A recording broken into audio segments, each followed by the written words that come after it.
SheDecides was created under a year ago, and it was created by a very bold and brave political leader, Lilian Ploumen, the Foreign Minister of the Netherlands, and she was soon joined by many other political leaders, initially in Europe, but also in Canada, Afghanistan, increasingly a number of countries in Africa, and we hope more and more countries in Asia will see their ministers step up and join the movement, and we will be launching the first national movement here in India in March on the anniversary of the global movement being created.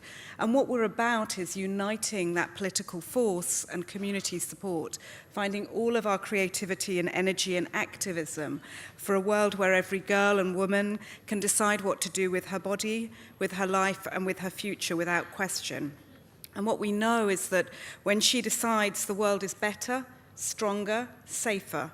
She decides whether, when, and with whom to have sex, to fall in love, to marry, to have children.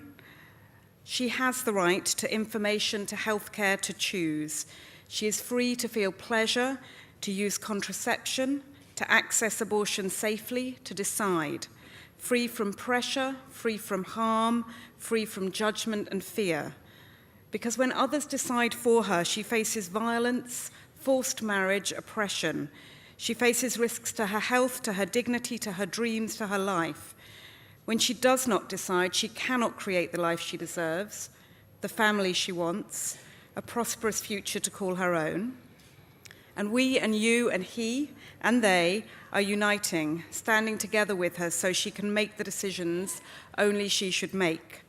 Political leadership and social momentum are coming together like never before, but we can go further and we can do more.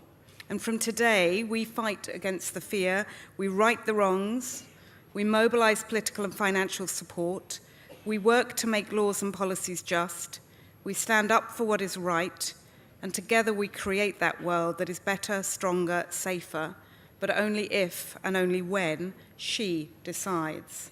And that's our manifesto, which was written by some very talented people, and I think it expresses what's fundamental to this, and you've heard from other speakers. We want to bring women into the labour market. We know that when girls are educated, that they make massive impacts on their economies, but those things don't happen if a 14-year-old is forced into marriage. Those things don't happen when she's raped at the age of 15. Those things don't happen when she can't access contraception. Those things don't happen when she doesn't know that she's been touched at the age of 10, and so when she goes for an abortion, it's too late. We need to teach our girls and we need to teach our women. We need to make the money available for the services to be there, and we need to stop the policies that stand in the way. So why now and why India? Well, this was started a year ago because there were global policies initiated by the president in the US which damaged the ability of organizations all over the world to enable girls to decide. And countries like India have been progressive on this front. Sexual rights and reproductive justice is about economies, it is about safety, it is about security. And so we need to work with those progressive leaders to make sure that we can move forward globally to achieve a world where girls decide and women decide.